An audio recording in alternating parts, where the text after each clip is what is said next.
Welcome everyone. तो DSSB teaching methodology जो हम कवर कर रहे हैं for all the PRT TGTs and पीजीटीज़।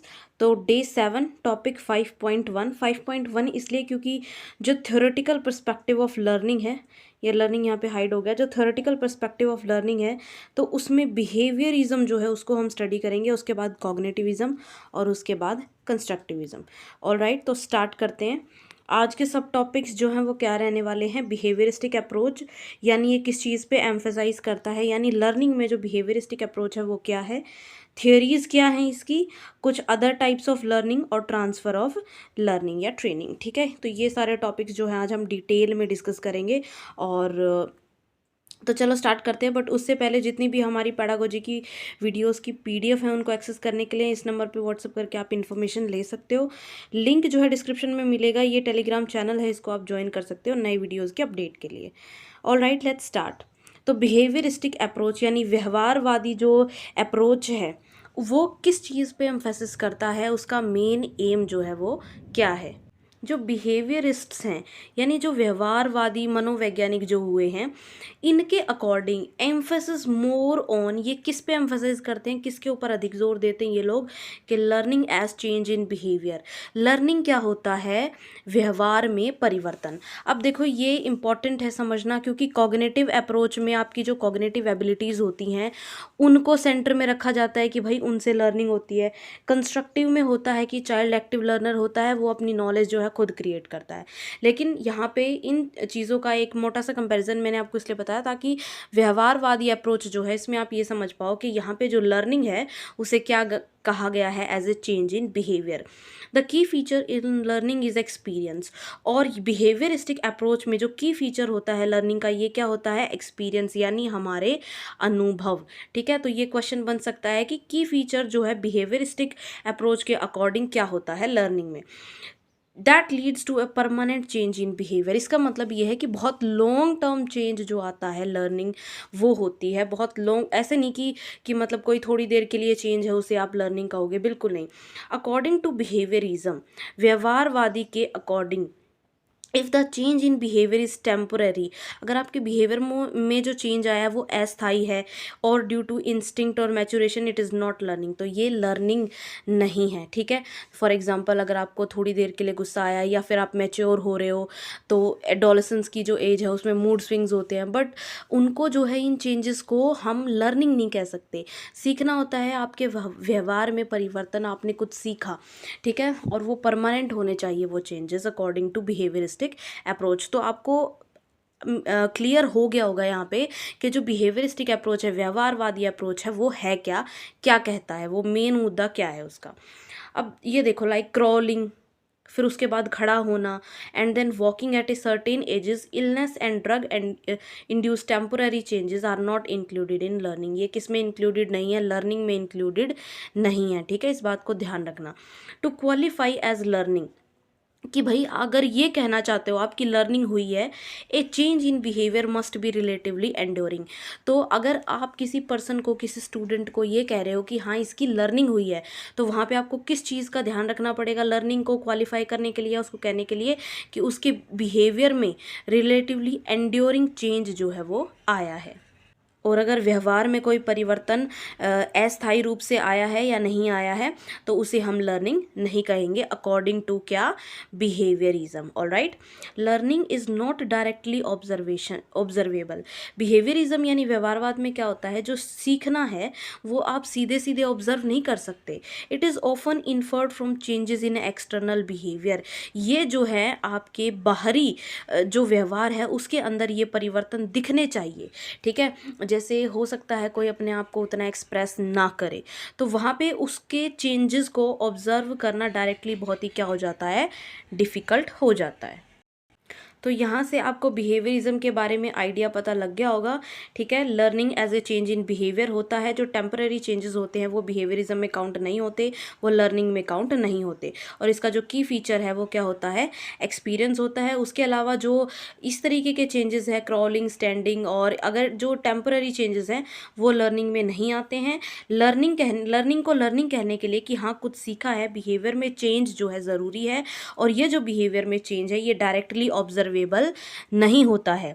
ठीक है, तो एक क्वेश्चन एमसीक्यू ये भी बन सकता है कि किसमें जो है बिहेवियर में चेंज जो है डायरेक्टली ऑब्जर्वेबल नहीं होता, तो वो बिहेवियरिज्म के अकॉर्डिंग नहीं होता है। ठीक है, अब हम स्टार्ट करते हैं कि हाउ डू वी लर्न। अब बिहेवियरिज्म यानी व्यवहारवाद के अकॉर्डिंग हम सीखते कैसे हैं। हमने ये तो देख लिया कि लर्निंग होती है, परमानेंट चेंज इन बिहेवियर होना चाहिए, डायरेक्टली ऑब्जर्वेबल नहीं होती। तो फिर हम सीखते कैसे हैं, कैसे सीखते हैं बिहेवियरिज्म के अंडर हम। अब यहाँ पे थियरीज जो है वो प्ले में आती है, उनका रोल आता है। नाउ जो थियोरीज हैं कौन कौन सी हैं, दो मेन थ्योरीज हम यहाँ पे पढ़ेंगे, क्लासिकल कंडीशनिंग और ऑपरेंट या इंस्ट्रूमेंटल कंडीशनिंग। बहुत ही इंपॉर्टेंट थियोरीज हैं, इनसे क्वेश्चन आता है इन एडिशन। और साथ में हम क्या पढ़ेंगे, ऑब्जर्वेशनल लर्निंग की अवलोकन सीखना, वर्बल लर्निंग क्या होती है, कॉन्सेप्ट लर्निंग या स्किल लर्निंग क्या होती है। ठीक है, तो ये दो तरीके की क्लासिकल ऑपरेंट कंडीशनिंग, ये लर्निंग तो हम पढ़ते ही हैं, साथ में ये जो लर्निंग्स हैं इनको भी हम डिस्कस करेंगे। और क्लासिकल कंडीशनिंग, ऑपरेंट कंडीशनिंग यानी ये जो शास्त्रीय अनुकूलन और इंस्ट्रूमेंटल कंडीशनिंग है, इनको भी हम डिटेल में डिस्कस करेंगे। और इनके साथ जो इंपॉर्टेंट टर्म्स हैं एसोसिएटेड, उनको भी हम डिटेल में डिस्कस करेंगे। तो बहुत अच्छे से आपने पढ़ना है वन बाय वन। तो चलो स्टार्ट करते हैं। सबसे पहले आ गई क्लासिकल कंडीशनिंग। ठीक है, इसे हम लर्निंग थ्रू एसोसिएशन भी कहते हैं। एसोसिएशन यानी काफ़ी सारी चीज़ों को इकट्ठा लेके चलना। ठीक है, तो सबसे पहले क्लासिकल कंडीशनिंग की थ्योरी किसने दी है, सीटेट में भी बहुत बार पढ़ा होगा, किसने दी है, इवान पावलोव। ठीक है, इसको ऐसे याद रखा करो, इवान पावलोव्स क्लासिकल कंडीशनिंग थ्योरी। ये रशियन साइंटिस्ट थे। ठीक है, who was interested in studying stimulus response relationship. और इनका बहुत ज़्यादा इंटरेस्ट था कि स्टिमुलस यानी एनवायरनमेंट में कोई एक ऐसी उत्तेजनक चीज़ें होती हैं जिनके तरफ हमारा कुछ रिस्पॉन्स होता है, हमारी कोई प्रतिक्रिया होती है। ठीक है, इन्होंने जो एक्सपेरिमेंट है वो किसके ऊपर किया था, यहाँ पे डॉग्स पे। देखो, किसी भी तरीके की लर्निंग जो होती है ना, उसको प्रमोट करने के लिए जो साइकोलॉजिस्ट होते हैं वो पहले जानवरों पे टेस्ट करते हैं। ठीक है, तो इन्होंने अपना एक्सपेरिमेंट किस पे किया था, डॉग्स पे किया था। ठीक है, तो यहाँ पे जो डॉग है इसके साथ इन्होंने क्या किया, the animal was harnessed and food was presented to the dog by laboratory assistant. Laboratory है, उसमें एक असिस्टेंट रखा, और वो जो डॉग है अब हमें उसको फूड देना है। ठीक है, उस एक्सपेरिमेंट में हमने उस कुत्ते को भोजन दिया, आगे हम डिस्कस करेंगे कि कैसे दिया। तो उस एक्सपेरिमेंट के बाद पावलोव ने ये रियलाइज़ किया that the salivary response had been learned by the dog, कि जो सलाइवा, कुत्ते के जो जीभ होती है डॉग के, तो वहाँ से सलाइवा सीक्रेट होता है जब वो भूखा होता है। ठीक है, लार जिसे हम कहते हैं। ठीक है, तो उसने महसूस किया कि जो डॉग है उसने सलाइवा का जो रिस्पॉन्स है उसको उसने सीख लिया है। अब देखते हैं कैसे ये एक्सपेरिमेंट हुआ। बिफोर कंडीशनिंग, कंडीशनिंग से पहले, जब उसने अपना एक्सपेरिमेंट शुरू भी नहीं किया था, नेचुरल स्टिमुलस उसने क्या किया, बेल बजाई, कोई सलाइवा नहीं हुआ डॉग को, यानी उसकी जो जीभ है वो नॉर्मल रहा, वो खुद भी नॉर्मल रहा, कोई सलाइवा उसकी जीभ है जो है उससे सीक्रेट नहीं हुआ। ड्यूरिंग कंडीशनिंग, अब हमने जो कंडीशनिंग की प्रोसेस है उसको शुरू कर दिया है, अनुबंधन को। न्यूट्रल स्टिमुलस बेल, अब यहाँ पे क्या किया हमने, बेल बजाई। ठीक है, अनकंडीशनल स्टिमुलस फूड है हमारे पास, क्या है, फूड। हमने बेल बजाई और बेल बजाते ही क्या दिया, फूड दिया डॉग को। ठीक है, उसको दिखाया फूड, फूड दिखाते ही उसके मुंह से लार टपकनी शुरू हो गई। ठीक है, ये जो एक्सपेरिमेंट है ये हमने मल्टीपल टाइम्स रिपीट किया। मल्टीपल टाइम्स रिपीट करने के बाद डॉग ने क्या किया, उस एक्सपेरिमेंट को लर्न कर लिया कि जैसे बेल बजेगी खाना आएगा, तो उसके मुंह से ऑटोमेटिकली लार सीक्रेट होना शुरू हो गई। अब यहाँ पे कंडीशनिंग के बाद जब ये कंडीशन पूरी हो चुकी है, जब ये एक्सपेरिमेंट हो चुका है, तो इस एक्सपेरिमेंट के बाद कंडीशनड स्टिमुलस हमारा क्या हो गया है, बेल। ठीक है, अनकंडीशनल स्टिमुलस क्या है, फूड। यहाँ से भी क्वेश्चन बनता है। अब यहाँ पे कंडीशन स्टिमुलस बन गया बेल। बेल के बजते ही डॉग के माइंड में ये सेटअप हो गया कि बेल बजेगी तब खाना आएगा, तो खाना उन्होंने प्रेजेंट नहीं किया, डॉग जो है वो सलाइवेट करना सीख गया। इसे कहते हैं क्लासिकल कंडीशनिंग। ठीक है, तो ये जो एक्सपेरिमेंट है कि ये किया था इवान पावलोव ने। ठीक है, और इस तरीके से उन्होंने बिहेवियर को चेंज किया था। फूड पहले अनकंडीशन स्टिमुलस था, सलाइवेशन हुआ, बज़र की आवाज़ से उसका रिस्पॉन्स जो है वो उसकी तरफ ओरिएंटेड हुआ। उसके बाद फूड प्लस बज़र जो है दोनों दिया हमने ड्यूरिंग कंडीशनिंग, और वहाँ से सलाइवा जो है सीक्रेट होना शुरू हुआ। कंडीशनिंग के बाद जब आप बज़र बजाते हो, फूड रहने दो, और उसके बाद सीधा ही सलाइवा जो है वो सीक्रेट होना शुरू हो जाएगा। तो ये है प्रोसेस सारी क्लासिकल कंडीशनिंग क्या है। आई होप ये आपको एक्सपेरिमेंट अच्छे से समझ आ गया होगा, ठीक है। नाउ अभी कुछ चीज़ें ऐसी हैं, कुछ टर्म्स एसोसिएटेड होती हैं जिन पे डायरेक्ट क्वेश्चन आ जाता है, जैसे एक्विजिशन क्या होता है। देखो एक्विजिशन इस पूरे एक्सपेरिमेंट में जब डॉग ने एक बिहेवियर जो है एक्वायर किया है ना, उसने प्राप्त किया, अधिग्रहण किया, तो वहाँ पे जब साउंड थी बजर की, elites only an orienting respond, पहले क्या किया, एक सिर्फ चेतावनी की जो प्रतिक्रिया थी, और जब भोजन लगातार भनभनाट के साथ निकट सहयोग में प्रस्तुत किया जाता है तो क्या निकलती है वहाँ पे, लार। तो ये क्या है, एक्विजिशन, उसने एक्वायर कर लिया उस चीज़ को। Immediately after the buzzer is रंग, अब जैसे ही बजर बजता है तो वो जो एनिमल है उसको सेलाइवेशन यानी लार आनी शुरू हो जाती है। तो यानी उसने उस बिहेवियर को एक्वायर कर लिया, ठीक है, वो जो नया बिहेवियर हम सिखाना चाहते थे वो उसने सीख लिया। तो ये क्या है, एक्विजिशन ऑफ बिहेवियर। दूसरी टर्म आती है यहाँ पे एक्सटिंक्शन।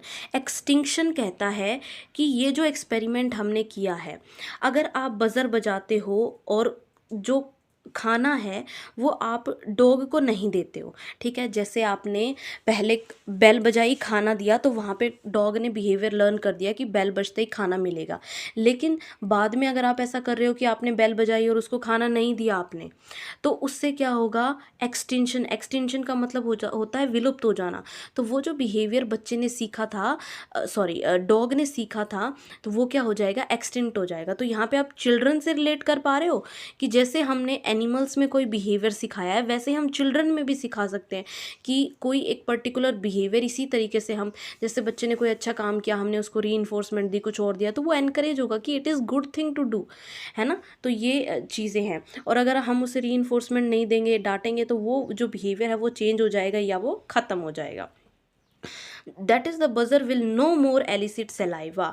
तो मतलब जब आपने बजर के साथ उसको खाना नहीं दिया, एक बार नहीं दिया, दो बार नहीं दिया, 3-4 बार, 5 बार, उसके बाद डॉग के माइंड में ये सेटअप हो जाएगी कि अब उसे खाना नहीं मिलेगा, और ये जो बिहेवियर उसने लर्न किया था ये क्या हो जाएगा, एक्सटिंक्ट यानी विलुप्त हो जाएगा। नेक्स्ट है स्पोंटेनियस रिकवरी। अब यहाँ पे थर्ड केस बनता है, इसी एक्सपेरिमेंट में जो थर्ड केस है वो बनता है स्पोंटेनियस रिकवरी यानी सहज पुनः प्राप्ति। अब मान लो बहुत टाइम हो गया है ना, if a gap of some duration occurs after extinction, पहले आपने बिहेवियर सिखाया, ठीक है, उसने एक्वायर कर लिया, उसके बाद वो बिहेवियर आपने एक्सटिंक्ट करवा दिया किसी भी रीज़न से। अब उसके बाद तीसरा केस ये बनता है, if the buzzer is again presented without food the dog will salivate for a few trials. कुछ ट्रायल्स ऐसे होंगे, कुछ परीक्षण ऐसे होंगे जब हो सकता है जहाँ पे स्पॉन्टेनियस रिकवरी उसकी हो जाए, मतलब तुरंत वही बिहेवियर जो है बच्चे के, सॉरी डॉग के अंदर आ जाए, ठीक है। तो यहाँ पे the recovery of CR after extinction is called spontaneous recovery. तो वहाँ पे हो सकता है वो डॉग कभी किसी सिचुएशन में सलाइवेट कर दे, उसको लार आ जाए, तो ये क्या होती है, स्पॉन्टेनियस रिकवरी। क्योंकि एक जो बिहेवियर है उसको लर्न करने के बाद वो कभी भी आप दोबारा रिकवर कर सकते हो, इसका सिंपल सा मतलब ये है। तो यहाँ पे जो क्लासिकल कंडीशनिंग थ्योरी है वो, और उससे रिलेटेड इंपॉर्टेंट टर्म्स जो डायरेक्टली पेपर में पूछी जा सकती है कि स्पॉन्टेनियस रिकवरी क्या होती है, एक्सटिंक्शन क्या होता है, ठीक है, इससे रिलेटेड कोई एग्जांपल दे देंगे एक्सटिंक्शन से रिलेटेड कि भाई एक बिहेवियर है इस तरीके से उसको देना बंद हो गया तो उसे क्या कहेंगे आप, एक्सटेंशन कहेंगे, क्या कहेंगे, डायरेक्ट क्वेश्चन पूछ लिया जाता है। तो इन चीज़ों का आपने ध्यान रखना है। अब जो सेकंड थ्योरी है ऑपरेंट कंडीशनिंग, इसको हम स्टार्ट करते हैं, मॉडिफिकेशन ऑफ बिहेवियर थ्रू री इन्फोर्समेंट। अब देखो ये मेन मैंने इसीलिए यहाँ पे हाईलाइट किया है ताकि हमें ये ध्यान रह जाए कि जो ऑपरेंट कंडीशनिंग है, क्रिया प्रसूत अनुबंधन है, इसमें मेन किस चीज़ का रोल होता है, रीइंफोर्समेंट का। अब फटाफट से बताओ जो क्लासिकल कंडीशनिंग है उसमें मेन रोल किसका रहता है, कमेंट सेक्शन में आंसर करो। तो जो क्लासिकल कंडीशनिंग है उसमें मेन रोल रहता है स्टिमुलस का और एक रिस्पॉन्स का, कि कोई स्टिमुलस है एनवायरनमेंट में, ठीक है, और उसका एक आपका जो रिस्पॉन्स आता है वो। लेकिन ऑपरेंट कंडीशनिंग में क्या आता है, री इन्फोर्समेंट यानी प्रबलन के माध्यम से। री इन्फोर्समेंट क्या होता है, कोई भी रिवार्ड आप बच्चे को दे रहे हो उसकी अचीवमेंट के लिए, वो क्या होता है, री इन्फोर्समेंट, ठीक है। तो अब इसको डिटेल में पढ़ते हैं, अच्छे से पढ़ते हैं। इसमें क्या होता है, if a child completes the homework she is praised rewarded by the parents. कोई बच्ची है वो अपना गृह कार्य टाइम पे पूरा करती है तो माता पिता क्या करते हैं, उसे पुरस्कृत करते हैं, उसे इनाम देते हैं, है ना। If a child breaks a plate, अगर उसने कोई थाली तोड़ दी है या कुछ और कर दिया है तो उसे हम डांटते हैं या पनिशमेंट देते हैं। She will learn not to repeat the behaviour, तो उसे ये समझ में आता है कि इस बिहेवियर को रिपीट नहीं करना, और जहाँ पे उसे अवार्ड मिलता है वहाँ उसे पता चलता है कि ये बिहेवियर अच्छा है, इसे क्या करना है, एक्वायर करता है, तो वो और ज़्यादा उस डायरेक्शन में काम करता है। दिस इज़ कॉल्ड ऑपरेंट और इंस्ट्रूमेंटल कंडीशनिंग। इसीलिए हम इसे ऑपरेशनल मतलब ऑपरेंट मतलब कोई चीज़ एक्शन में है, और इंस्ट्रूमेंट यानी जो रिवार्ड या री इन्फोर्समेंट आपने दिया वो क्या हो गया, इंस्ट्रूमेंट यानी साधन। तो इसलिए हम इसे ऑपरेंट कंडीशनिंग या इंस्ट्रूमेंटल कंडीशनिंग भी कहते हैं। तो इसका जो अदर नेम है जैसे इंस्ट्रूमेंटल कंडीशनिंग, ये भी पूछ लिया जाता है, तो आपको ध्यान रखना है, ठीक है।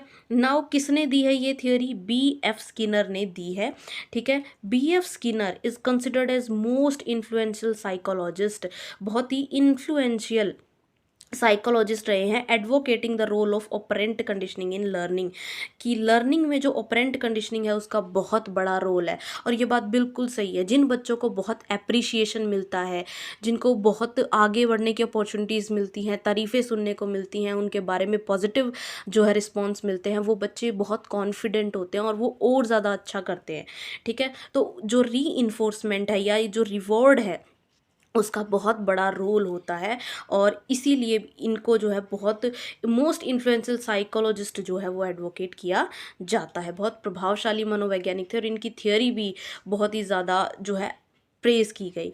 He developed an experimental chamber, अब अपनी थ्योरी को प्रूव करने के लिए उन्होंने एक एक्सपेरिमेंटल चैम्बर बनाया कॉल्ड स्किनर्स बॉक्स, जिसे हम क्या कहते हैं, Skinner's box, to study learning process in rats. किन्हों अच्छा अब ये भी पूछा जाता है कि इन्होंने किसके ऊपर एक्सपेरिमेंट किया था, इन्होंने रैट्स पे किया था, चूहों पे एक्सपेरिमेंट किया था, ठीक है।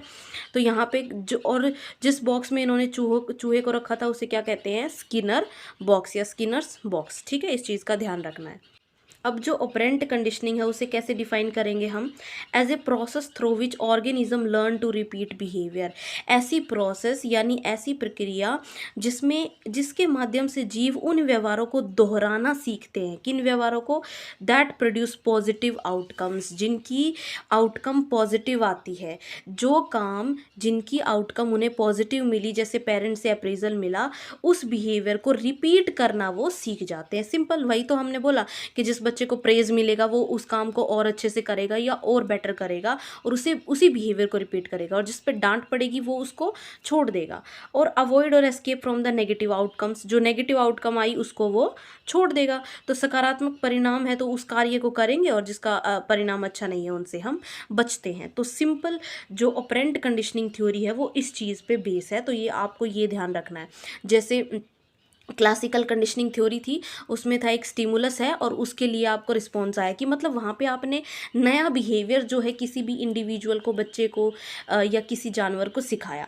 और यहाँ पे हम क्या कर रहे हैं, यहाँ पे भी थोड़ा सा उसी तरीके का, लेकिन यहाँ पे ये है कि आउटकम जो है उसके ऊपर ज़्यादा बेस है यहाँ पे, कि जिस तरीके की आउटकम है उसी तरीके का बिहेवियर जो है हम रिपीट कर रहे हैं। यहाँ पे किसी भी बिहेवियर को हम स्ट्रॉन्ग बना रहे हैं, जो एक्वायर्ड बिहेवियर है उसको हम स्ट्रॉन्ग बना रहे हैं। और यहाँ पे देख सकते हो आप, ये जो है ये स्किनर्स बॉक्स है, ठीक है। इसमें चूहे को रखा हुआ है। अब ये चूहे से क्या होता है, यहाँ पे ना इसके अंदर जो है फूड या इसके लिए जो रिस्पॉन्स है यानी जो रिवॉर्ड है वो रखा गया है। चूहा क्या करता है, इस बॉक्स के अंदर वो घूमता है, ठीक है। और यहाँ पे लीवर है, जब भी वो मूवमेंट करता है और जब भी ये इस लीवर को प्रेस करेगा तो इसे क्या मिलता है, वहाँ पे फूड मिलता है चैम्बर के अंदर।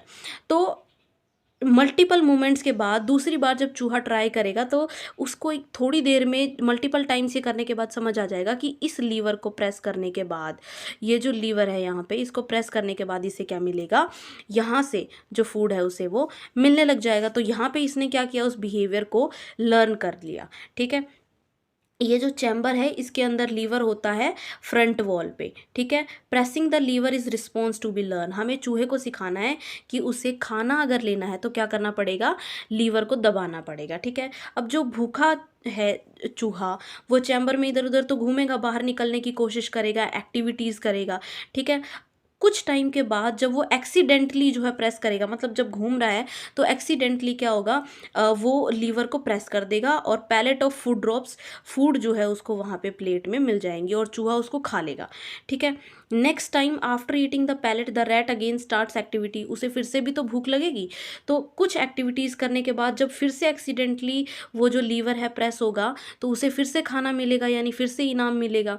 ऐसे ही जब एक्टिविटीज़ उसकी इंक्रीज होती जाएंगी अराउंड द लीवर, तो उसे धीरे धीरे ये जो चीज़ है समझ आ जाएगी। Rat learns that pressing the lever results in dropping the food a satisfying outcome, की उसे वो सीख जाएगा कि इस लीवर को दबाने से भोजन उसे प्राप्त होगा।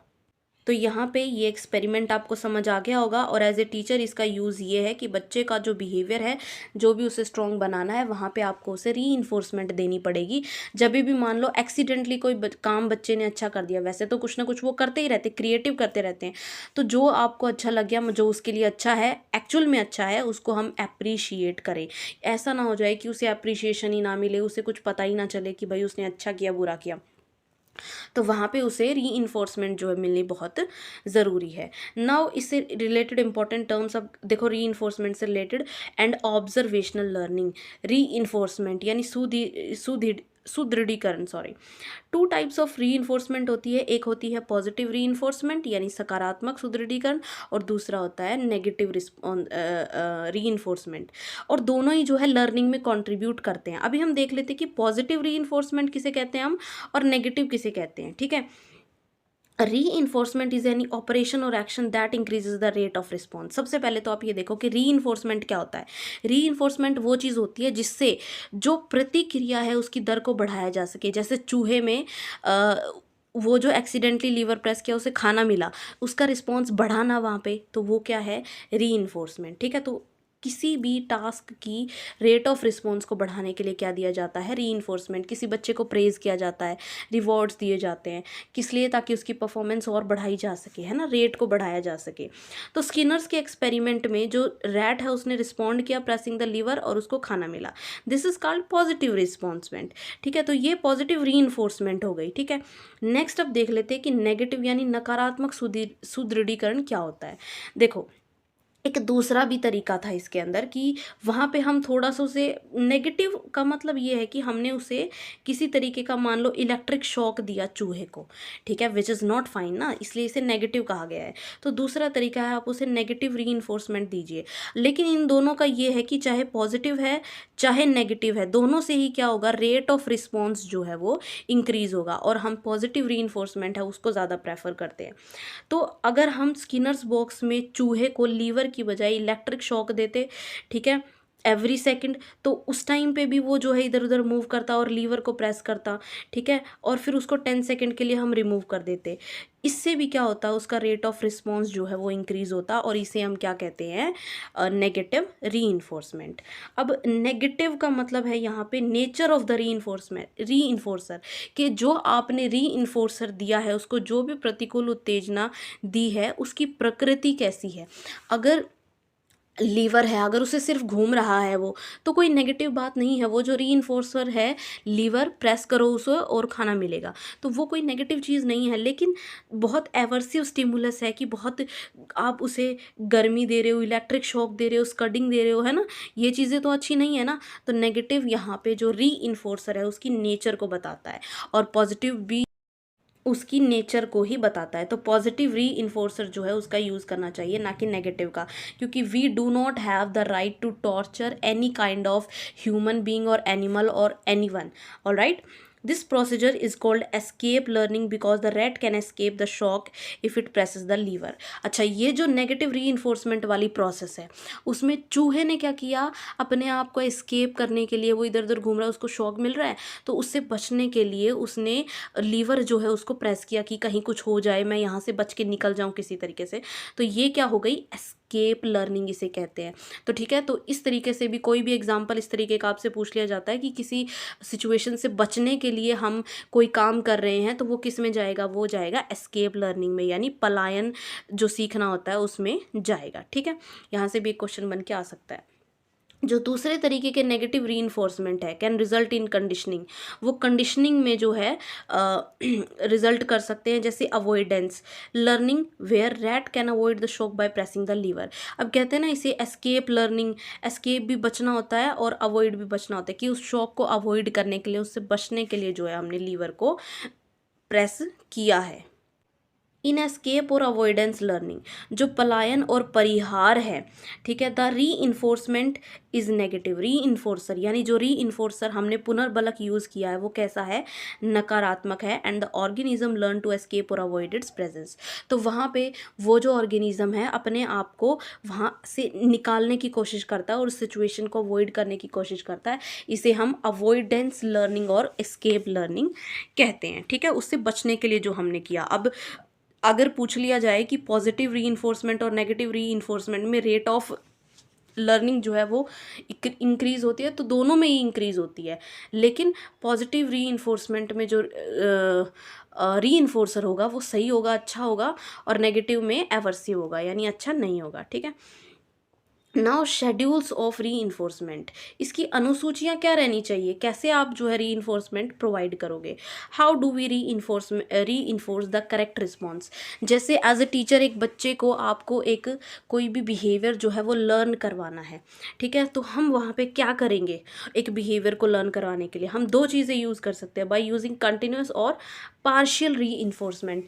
कंटिन्यूस मतलब होता है, कंटिन्यूस रीइंफोर्समेंट होता है एवरी टाइम, जो आप हर बार दोगे, जैसे किसी भी सिचुएशन में बच्चे ने आज अच्छा काम किया तो भी आपने उसको प्रेज़ किया, कल किया तो भी किया, मतलब हर बार जब भी उसने अच्छा काम किया तो आपने उसे प्रेज़ किया। यूज़फुल फॉर एस्टैब्लिशिंग और स्ट्रेंथनिंग न्यू बिहेवियर, जो कंटिन्यूस रीइंफोर्समेंट है यहाँ पे क्या होता है, जब आपको नया बिहेवियर जो है एस्टैब्लिश करना है या उसको स्ट्रेंथन करना है नए बिहेवियर को, ठीक है, चाहे आपको एस्टैब्लिश अपनी तरफ से कोई एक आपको बिहेवियर ऐड करना है या बच्चे ने एक्सीडेंटली कुछ ऐसा कर दिया है, आपको उस बिहेवियर को स्ट्रेंथन करना है, अच्छा करना है कि हाँ बच्चा इसको कंटिन्यू रखे, तो वो क्या है, निरंतर सुदृढ़ीकरण, ठीक है। दो तरीके से कर सकते हैं, या तो आप कंटिन्यूस री दो, दूसरा है पार्शियल री पार्शियल यानी आंशिक सुदृढ़ीकरण, ये कहाँ पे यूज़ होता है, समटाइम्स ओनली, ये हम कुछ ही बार देते हैं, जैसे बच्चे ने 10 बार काम अच्छा किया, हमने उसको 3 से 4 बार प्रेज़ किया, ठीक है। On the other hand is more powerful in maintaining acquired behaviour, और ये कब यूज़ किया जाता है कि बच्चे के पास ऑलरेडी बिहेवियर है, जैसे हर बार बच्चा जो है किसी गेम में बहुत अच्छा परफॉर्म करता है, ठीक है, और ये ऑफन है, वो हर बार ही अच्छा परफॉर्म करता है, तो वहाँ पे क्या होता है, हम कभी कभी उसकी तारीफ़ कर सकते हैं, अच्छा वो है, उसे पता है, लेकिन हर बार तो नहीं ना, मतलब अब आज खेल के आया, आज प्रैक्टिस की, आज भी की, कल प्रैक्टिस की, आज भी की, उससे नेक्स्ट डे प्रैक्टिस की, तभी भी रीइंफोर्स किया, नहीं, वो हम कुछ टाइम्स जो हैं, सम टाइम्स जो है उसको हम रीइंफोर्समेंट दे सकते हैं। तो यहाँ पे एक क्वेश्चन बन सकता है कि जो कंटिन्यूस री है ना, जो कंटिन्यूस री है वो कब दी जाती है, कब दी जाती है, जब नया बिहेवियर जो है एस्टैब्लिश करना हो या स्ट्रेंथन करना हो।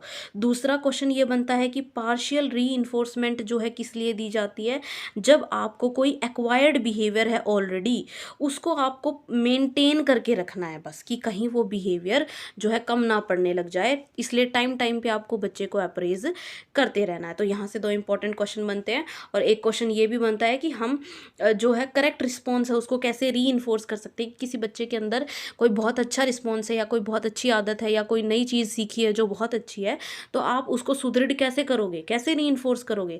तो यहाँ पे पूछ ले कंटिन्यूस री पार्शियल री बोथ ए एंड बी या नन ऑफ दीज, तो यहाँ पे ऑब्वियसली दोनों आ जाएंगे, कंटिन्यूस और पार्शियल री ऑलराइट। नाउ ये दो थियोरीज जो है कंप्लीट हो गई हैं, क्लासिकल और ऑपरेंट कंडीशनिंग, इनकी मेन टर्म्स एक्सप्लेन कर दी हैं। अब जो अदर टाइप्स ऑफ लर्निंग है, ऑब्जर्वेशनल है, अदर टाइप्स ऑफ लर्निंग है, उनको हम डिटेल में डिस्कस करेंगे, बिकॉज सीधा सीधा क्वेश्चन यहाँ पे आ जाता है, मॉडलिंग, ठीक है।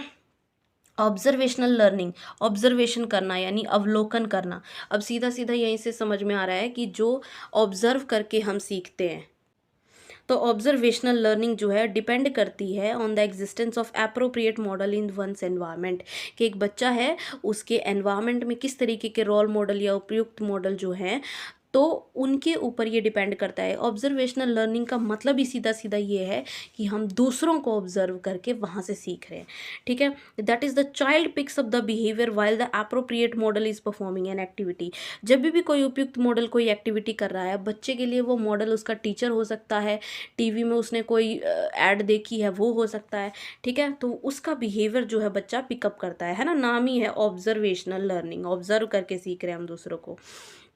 फॉर एग्जाम्पल, जैसे कि young people learn aggression through watching the actions of others models. Yes, ये बहुत सही बात है और इसका बहुत स्ट्रॉन्ग इफेक्ट पड़ता है ऑब्जर्वेशनल लर्निंग का।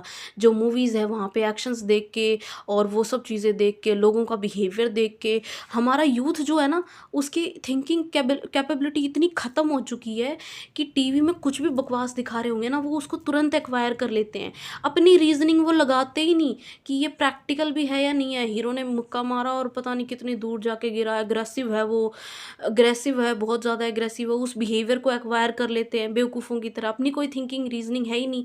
अच्छा, डायलॉग्स मारे जाते हैं, एज इट इज़ डायलॉग्स हम अपने यूथ के मुंह से सुनते हैं, जो टीवी में आ गया या मोबाइल फ़ोन में आ गया ऐसे डायलॉग्स। और जैसे बहुत फेमस डायलॉग आया था एक, मर्द को दर्द नहीं होता, उसने सत्यानाश करके रख दिया यूथ का। अब वो ऐसे हो गए हैं कि भाई दर्द सबको होता है, लेकिन फिर वो क्या करते हैं उसको बाहर नहीं दिखाते, बन के दिखाते हैं कि ये नहीं होता, वो नहीं होता, हम नहीं रोते, हम ऐसे नहीं वैसे। तो ये सारी चीज़ें बकवास हैं। लेकिन ये जो ऑब्जर्वेशनल लर्निंग है इसका रिजल्ट है बहुत स्ट्रॉन्ग होती है ये। और यहाँ पे अपनी थिंकिंग रीजनिंग जो है बच्चों को इसकी राइट नॉलेज देना यहाँ पे बहुत ज़रूरी है। और इसीलिए हमें ये पढ़ाया जाता है कि ऑब्जर्वेशनल लर्निंग से बच्चे सीखते हैं और हमें वहाँ पे एज ए टीचर को पता होना चाहिए ये कॉन्सेप्ट और वो टैकल भी कर पाए उन चीज़ों को। क्योंकि हम क्लास में भी जब ऑब्जर्व करेंगे बच्चों को तो वो कई बार ऐसी चीज़ें करते हैं जो वो टीवी में देख के आते हैं या फिर वो अपने घर से सीखते हैं। कई बार वो अब्यूज़ भी कर रहे होते हैं, उन्हें पता ही नहीं होता that they are going on a wrong path. That means उनकी कंपनी में उनकी जो ऑब्जर्वेशन है उसमें कहीं प्रॉब्लम है। ऑब्जर्वेशनल लर्निंग एक बहुत ही कॉम्प्लेक्स प्रोसेस है, far more complex than mere imitation. कि अगर हम किसी को कॉपी कर रहे हैं इससे भी ज़्यादा कॉम्प्लेक्स है ऑब्जर्वेशनल लर्निंग, क्योंकि अंदर ही अंदर वो चीज़ हम सीखते हैं, बहुत जटिल होती है ये। चिल्ड्रन, अब देखो ये कॉम्प्लेक्स क्यों होती है, यहाँ पे दिया हुआ है, children acquire information and learn skills. बच्चे इंफॉर्मेशन लेते हैं और स्किल्स जो हैं वो कह सकते हो आप सीखते हैं through observational learning, but do not put into immediate use. मतलब वो तुरंत इसको अब उपयोग में नहीं लाते हैं। जैसे इमिटेशन है, इमिटेशन किसी की नकल उतारना है, वो डायरेक्टली ऑब्जर्वेबल है, वो दिखेगी आपको कि उसकी नकल उतारना है। नकल उतारना is a different thing, but observe करके लर्न कर लेना, उस बिहेवियर को सीख लेना, अपने अंदर उस बिहेवियर को एक्वायर कर लेना इज़ ए डिफरेंट थिंग। इसलिए ऑब्जर्वेशनल लर्निंग जो है बहुत ही जटिल जो है एक प्रोसेस है। अब यहाँ पे एक टॉपिक आता है विकेरियस लर्निंग, जहाँ पे हम दूसरों को ऑब्जर्व करके और उन्हें फॉलो करते हैं, वो क्या होता है विकेरियस लर्निंग। और केवीएस में तो हर पेपर में ये क्वेश्चन आया हुआ था कि विकेरियस लर्निंग क्या होती है, ठीक है। Next is verbal learning. Verbal learning क्या होती है, सिंपल, वर्बल यानी बोलना, ठीक है। तो बोल के जो सीखते हैं वो क्या होगी, verbal learning. The process of learning language is called verbal learning. जो लैंग्वेज की प्रोसेस है, भाषा सीखने की जो प्रक्रिया है उसे क्या कहते हैं हम, वर्बल लर्निंग। ये इन आएगा, in our younger days we started with identifying alphabets. जब हम छोटे थे, ठीक है, तो हमने भी अल्फ़ाबेट्स को आइडेंटिफाई किया, देन मूव टू वर्ड्स, उसके बाद हमने शब्द सीखे और उसके बाद हमने क्या सीखे, सेंटेंस यानी वाक्य सीखे। When you learn a foreign language, जब आप एक फॉरेन लैंग्वेज भी सीखते हो तो वहाँ पे आप पेयर ऑफ वर्ड्स जो है पहले उनका आप यूज़ करते हो। तो कुल मिला के यहाँ पे कि लैंग्वेज जो हम लर्न कर रहे हैं उसकी बात हो रही है।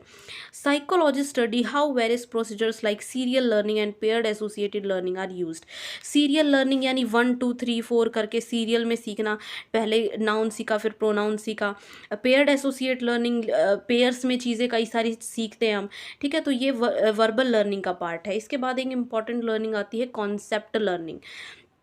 कॉन्सेप्ट लर्निंग क्या होती है कि भाई कोई भी कॉन्सेप्ट सीखा हमने, फॉर एग्जांपल एप्पल है, एप्पल का एक कॉन्सेप्ट होगा हमारे माइंड में, फ्रूट्स का एक अलग कॉन्सेप्ट होगा हमारे माइंड में, किस एरोप्लेन देखी उसका एक अलग कॉन्सेप्ट होगा, संकल्पना होगी हमारे माइंड में। तो ये जो चीज़ें हैं, चीज़ों के बारे में कॉन्सेप्चुअल थिंकिंग या understanding banana, this is about developing categories of objects and events. अब चाहे कोई ऑब्जेक्ट है या कोई घटना है, ठीक है, उनके बारे में जो विचार हमारे डेवलप होते हैं वो क्या होती है, concept learning. It is very important in our life, obviously बहुत इंपॉर्टेंट है that we should discriminate between things, कि हम चीज़ों के बीच में अंतर कर पाए on the basis of some criterion, कि किसी क्राइटेरिया के बेसिस पे। For example apple and banana both are fruits, but we have to differentiate between them that they both are different fruits, कि दोनों अलग अलग तरीके की उनके कैरेक्टरिस्टिक्स हैं, उनकी कंपोजिशन है, उनके अंदर न्यूट्रिएंट्स अलग अलग है। तो यहाँ पे ये ज़रूरी है, बहुत इंपॉर्टेंट है concept learning. For example the term boys, girls, fruits and furniture refers to concept, की बॉयज़ का एक कॉन्सेप्ट है, गर्ल्स का, फ्रूट्स का, फर्नीचर का। तो ये अपने आप में क्या है, अवधारणाएं हैं। नेक्स्ट, द कॉन्सेप्ट में भी नेचुरल और आर्टिफिशियल। जो कॉन्सेप्ट है ना, ऐसा नहीं कि नेचुरल होगा, ये आर्टिफिशियल भी हो सकता है, कृत्रिम भी हो सकता है। कैसे हो सकता है, कॉन्सेप्ट जो है एब्स्ट्रैक्ट भी हो सकता है और कॉन्क्रीट भी हो सकता है। नेचुरल का तो हो गया कि प्रकृति के बारे में हो सकता है, आर्टिफिशियल जो मैन मेड चीज़ें हैं उनके बारे में कोई भी कॉन्सेप्ट आप बना सकते हो। एब्स्ट्रैक्ट का मतलब है कि जो कॉन्क्रीट कॉन्सेप्ट कौन सा हो गया, जो हम अपने सामने चीज़ें देख पा रहे हैं, सोफ़ा है, ठीक है, टेबल चेयर है, उनको हम टच करके, तो ये कैसे हो गए, कॉन्क्रीट कॉन्सेप्ट। एब्स्ट्रैक्ट कॉन्सेप्ट कैसे हो गए, जो हम डायरेक्टली फिजिकली टच नहीं कर सकते, देख नहीं सकते, ठीक है। तो लव है, फ्रीडम है, डेमोक्रेसी है, ये कैसे हैं, एब्स्ट्रैक्ट कॉन्सेप्ट हैं। Cow, table, boy, girl, orange rose, ये कैसे हैं, कॉन्क्रीट कॉन्सेप्ट हैं, ठोस अवधारणाएं हैं। तो ये क्या होती है, कॉन्सेप्चुअल लर्निंग। और यहाँ से क्वेश्चन जो है बन के आ सकता है कि एब्स्ट्रैक्ट और कॉन्क्रीट जो है कॉन्सेप्ट्स कौन से होते हैं, किस में कॉन्सेप्चुअल थिंकिंग जो है एब्स्ट्रैक्ट होती है या कॉन्क्रीट होती है, नेचुरल है या आर्टिफिशियल है। Alright, next type of learning है स्किल लर्निंग, की कोई एक स्किल सीखना। स्किल लर्निंग आप ऐसे कर सकते हो, जैसे आपके पास टीचिंग की स्किल है ना, किसी के पास इलेक्ट्रिशियन की स्किल है, किसी के पास इंजीनियरिंग में मैकेनिकल एंड इलेक्ट्रिकल इन चीज़ों की स्किल है। तो यहाँ पे क्या होता है, कौशल सीख रहे हैं हम, कौशल सीखना। इसमें क्या होता है, it involves acquiring various type of skills.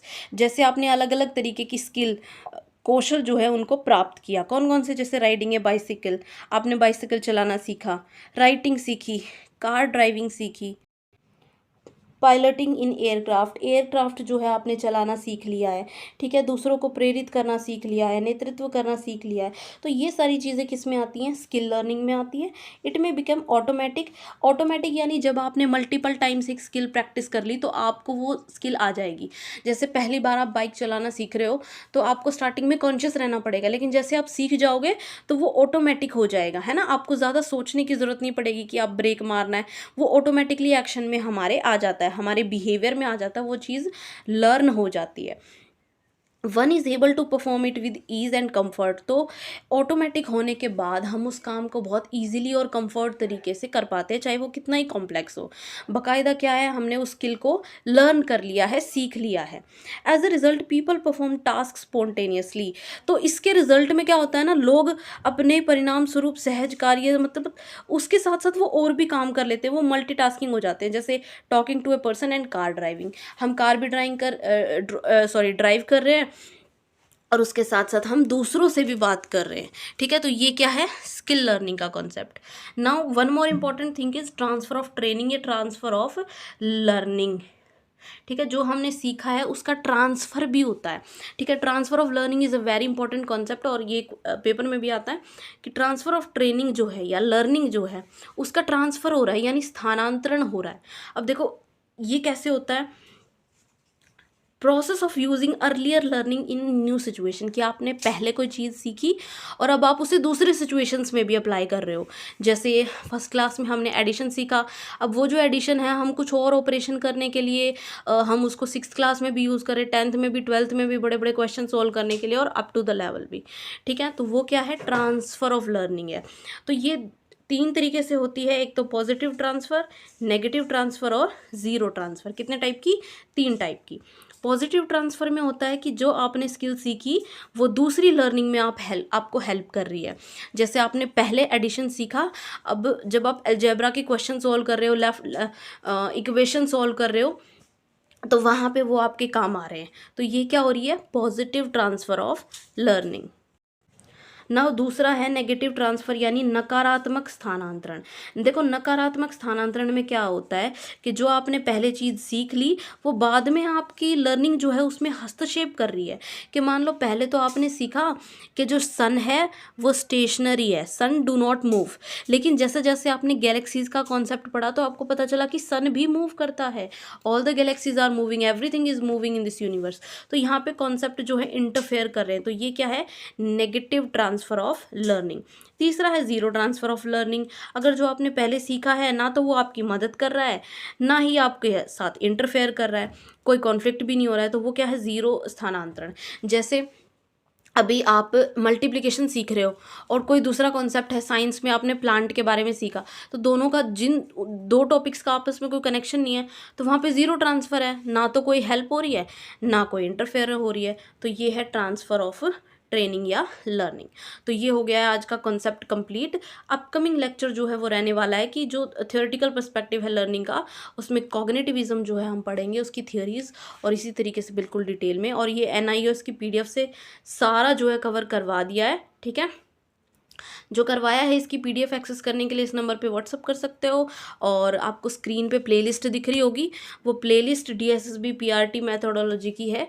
उसके अंदर टॉपिक वाइज सारे टॉपिक्स ऐड किए गए हैं लाइन से, जो आपको पढ़ने हैं फॉर DSSB टीचिंग मैथोडोलॉजी, ठीक है। तो उस प्लेलिस्ट को आप ज्वाइन कर लो। All the best and have a good day guys.